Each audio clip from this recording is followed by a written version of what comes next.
Video చూసే ముందు జై హనుమాన్ అని కామెంట్ చేయండి.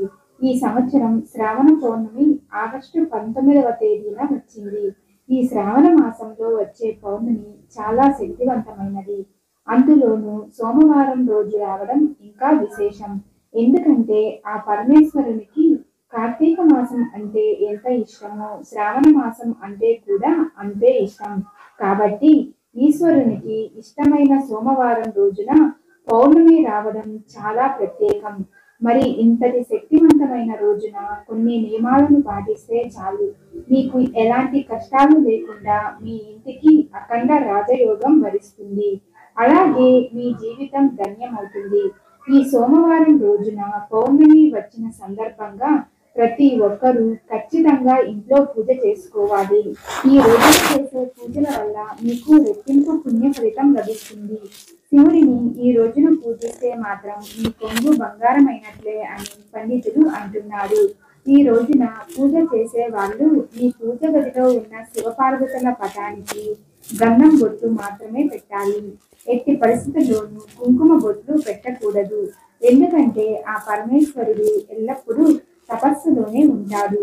కాబట్టి కుంకుమ బొట్టు పెట్టడం వల్ల పరమేశ్వరుడి తపస్సుకు భంగం కలుగుతుంది. కుంకుమ శరీరానికి వేడిని కలిగిస్తుంది. అందుకని చల్లదనాన్ని ఇచ్చే గంధం మాత్రమే శివుడికి ఉపయోగిస్తారు. పరమేశ్వరుడికి గంధం బొట్టు పెడితే ఆ శివుడి ఆశీర్వాదం మీపై ఖచ్చితంగా ఉంటుంది.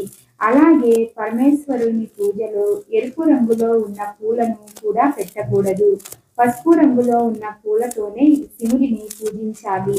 ముఖ్యంగా మీరు ఈ శ్రావణ పౌర్ణమి రోజున శివాలయంలో ఉన్న శివలింగానికి ఆవు పాలతో అభిషేకం చేస్తే మాత్రం ఎలాంటి కోరికైనా వెంటనే నెరవేరుతుంది. అలాగే మీకు అష్టైశ్వర్యాలు లభిస్తాయి. శివాలయానికి వెళ్ళలేని వాళ్ళు మట్టితో ఒక లింగ రూపాన్ని తయారు చేసుకుని మీ పూజ గదిలో ప్రతిష్ఠించి శివుడికి ఆవు పాలతో కానీ గంగా జలంతో కానీ అభిషేకం చెయ్యవచ్చు. ఈ శ్రావణ పౌర్ణమి రోజున నువ్వులలో కొంచెం పంచదారను వేసుకుని తింటే మీకు ఆయురారోగ్యాలు చేకూరుతాయని పండితులు చెబుతున్నారు. ఈ శ్రావణ పౌర్ణమి రోజున రావి చెట్టును ముట్టుకొని నమస్కారం చేసుకుంటే మీ జీవితంలో ఉన్న కష్టాలన్నీ తీరిపోతాయి. ఎందుకంటే ఈ శ్రావణ పౌర్ణమి రోజున రావి చెట్టులో లక్ష్మీదేవి అలాగే విష్ణుదేవుడు కొలువై ఉంటారు. కాబట్టి ఈ శ్రావణ పౌర్ణమి రోజున ఖచ్చితంగా మీరు రావి చెట్టును ముట్టుకోవడానికి ప్రయత్నించండి. అంతేకాకుండా ఈ పౌర్ణమి రోజున రావి చెట్టులో పాలు పోసి ఒక దీపం వెలిగిస్తే మీకున్న అప్పుల బాధలు అన్నీ వెంటనే తీరిపోతాయి. ఈ పౌర్ణమి రోజున రాఖీ పండుగ కూడా వచ్చింది. అయితే మీ సోదరులకు రాఖీ కట్టాలంటే మధ్యాహ్నం 1:30 తర్వాత నుండి కట్టండి. ఎందుకంటే ఉదయం 6 గంటల నుండి భద్రకాలం ప్రారంభమై మధ్యాహ్నం 1:30కు ముగుస్తుంది. ఈ భద్రకాలంలో మీ సోదరులకు రాఖీ కడితే రాఖీ కట్టిన వారికి అలాగే రాఖీ కట్టించుకున్న వారికి ఎన్నో అరిష్టాలు జరుగుతాయి.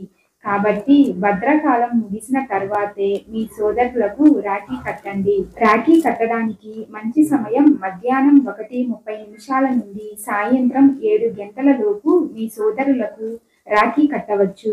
అయితే శ్రావణ పౌర్ణమి రోజున అంటే ఆగస్టు 19వ తేదీన మధ్యాహ్నం 12 గంటల నుండి 12:55 వరకు అభిజిత్ ముహూర్తం ఉంటుంది. ఈ ముహూర్తం చాలా శక్తివంతమైనది. ఈ అభిజిత్ ముహూర్తంలో కొన్ని పరిహారాలు చేస్తే మాత్రం ఖచ్చితంగా మీకు మంచి ఫలితాలు కలుగుతాయి.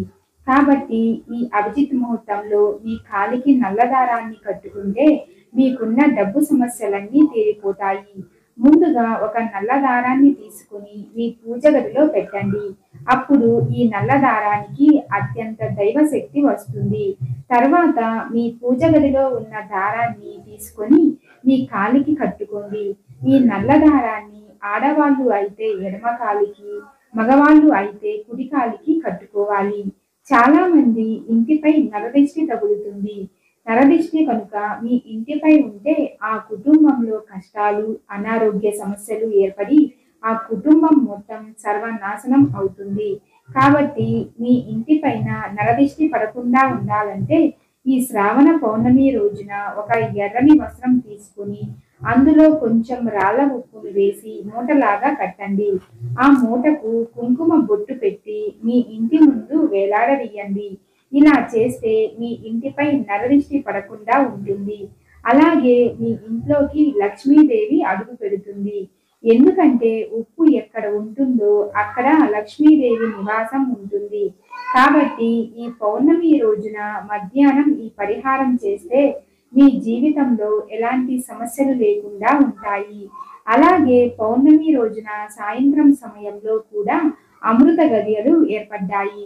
సాయంత్రం 6 గంటల నుండి 11 గంటల వరకు శుభ గడియలు ఉన్నాయి.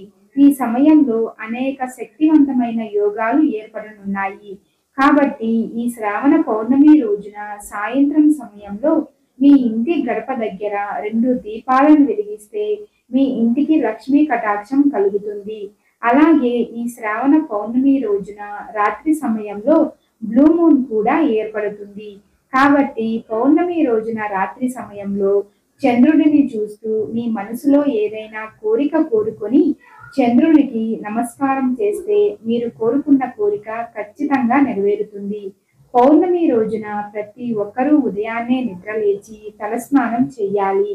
పౌర్ణమి రోజున మీ ఇంటిని శుభ్రంగా ఉంచుకుంటే లక్ష్మీదేవి మీ ఇంట్లోకి సంతోషంగా అడుగు పెడుతుంది. అలాగే ఈ రోజున ఎట్టి పరిస్థితుల్లో నలుపు రంగు దుస్తులను ధరించకూడదు. ఈ పౌర్ణమి రోజున మీ భాగ్యస్వామితో కలయికలో పాల్గొనకూడదు. ఇలా చేస్తే మీ జీవితంలో అనేక సమస్యలు ఎదురవుతాయి. ముఖ్యంగా ఈ శ్రావణ పౌర్ణమి రోజున మాంసం, వెల్లుల్లి, ఉల్లిపాయ వంటి ఆహార పదార్థాలను అస్సలు తినకూడదు. ఈ పౌర్ణమి రోజున గాయత్రి మంత్రాన్ని జపిస్తే మీ పాపాలన్నీ నశిస్తాయి. గాయత్రి మంత్రాన్ని జపించలేని వాళ్ళు ఈ పౌర్ణమి రోజున ఓం నమో నారాయణ అనే మంత్రాన్ని 108 సార్లు జపిస్తే చాలు. మీ జీవితంలో ఉన్న కష్టాలన్నీ తొలగిపోతాయి. ఈ పౌర్ణమి రోజున జుట్టు కత్తిరించుకోవడం, గోర్లు కత్తిరించడం, షేవింగ్ చేయించుకోవడం వంటి పనులు అస్సలు చెయ్యకూడదు.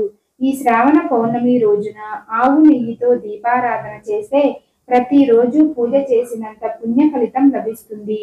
ఈ రోజున లలితా సహస్రనామం పారాయణ చేయడం వల్ల ఎంత పెద్ద సమస్య అయినా సరే అమ్మవారి అనుగ్రహం వల్ల మీ సమస్య వెంటనే తీరిపోతుంది.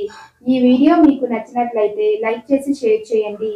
ఇలాంటి మరిన్ని అప్డేట్స్ కోసం మా ఛానల్ని సబ్స్క్రైబ్ చేసుకోండి.